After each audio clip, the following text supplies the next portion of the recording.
রবিবার রাতে আছড়ে পড়েছে ঘূর্ণিঝড় রেমাল, যার প্রভাবে সপ্তাহের প্রথম দিন সম্পূর্ণ বিপর্যস্ত কলকাতা।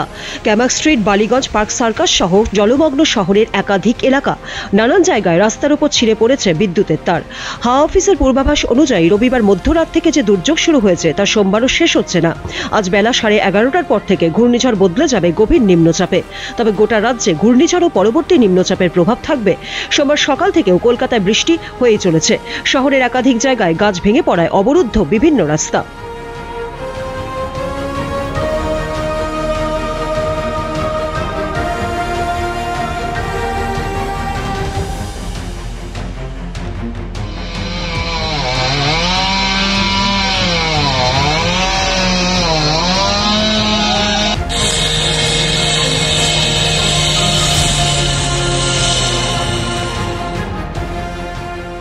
কলকাতা পুলিশ ও কলকাতা পুরসভা গাছ সরানোর কাজ চালাচ্ছে।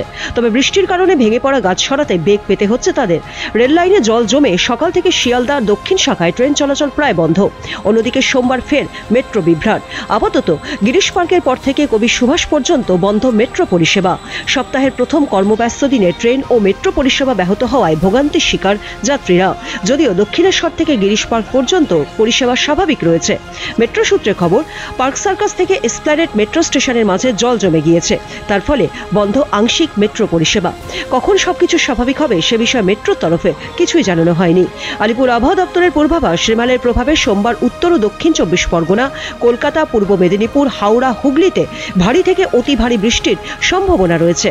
ফলে বৃষ্টি না কমলে দুর্যোগ সামাল দিতে সমস্যা তৈরি হচ্ছে। মেয়র ফিরহাদ হাকিম জানিয়েছেন, কলকাতায় ছোট বড় মিলিয়ে মোট 58টি গাছ ভেঙে পড়েছে। সকাল থেকে গাছ সরিয়ে রাস্তা ফাঁকা করার কাজ চলছে। একে তো ভরা কোটালের দাপট, তার উপর অঝোর বৃষ্টি। সব মিলিয়ে জল যন্ত্রণা দূর হতে কিছুটা সময় লাগবে বলেই মনে করছে পুর কর্তৃপক্ষ। কলকাতা থেকে আবির চৌধুরীর রিপোর্ট, উত্তরবঙ্গ সংবাদ।